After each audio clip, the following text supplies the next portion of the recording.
Last year, I had the privilege of being able to go to the NFL headquarters to do some training, and we were talking about these issues of mental health, abuse, and other issues that are going on within the players.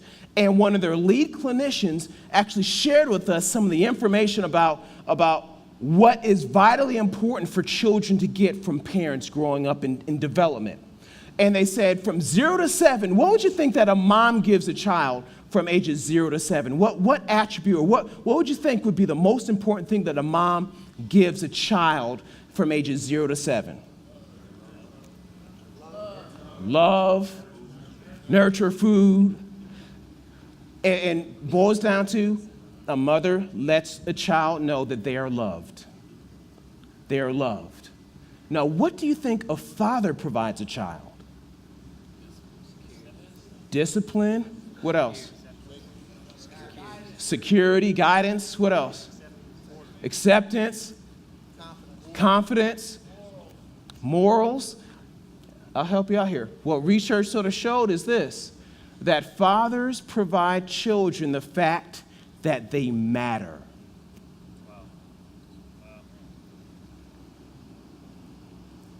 Think about that.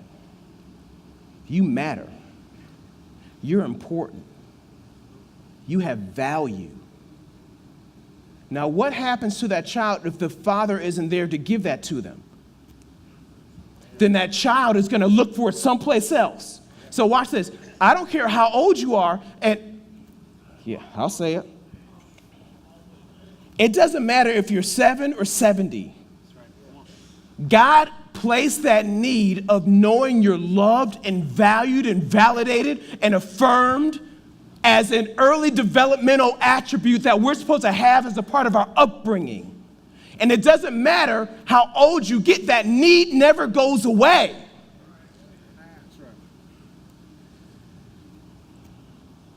Now, by a show of hands, who here has had the honor and privilege of having your biological father be the one to disciple you and train you and equip you in the things of God?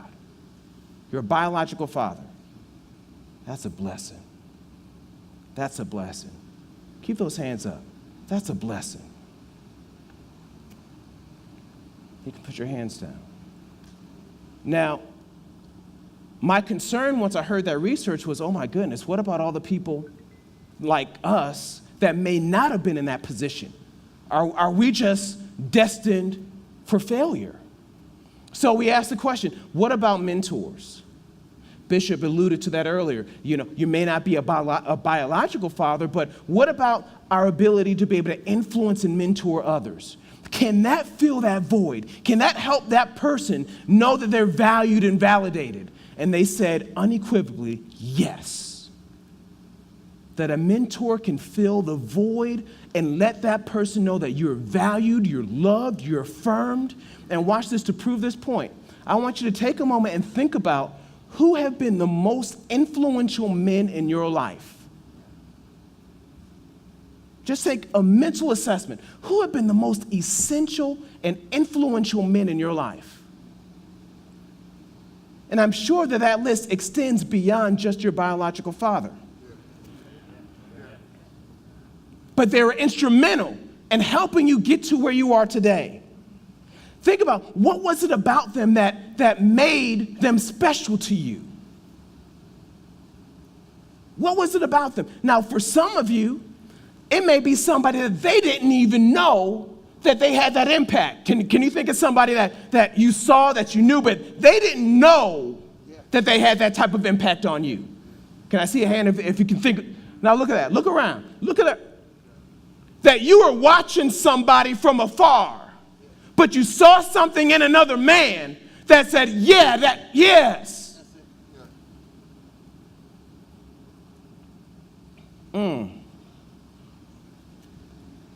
What void did that fill in your life? See, there's a draw there because there's a vacuum. What void did that fill in your life? Think about that for a second. That God loved you so much that he made sure that he placed people around you to give you what you needed to get you here, to equip you to go back out and do the same thing for somebody else. So the question is, what's going to be our legacy? Who's going to write your name down as when they're asked the question, who was the person that influenced you? Who's going to write your name down?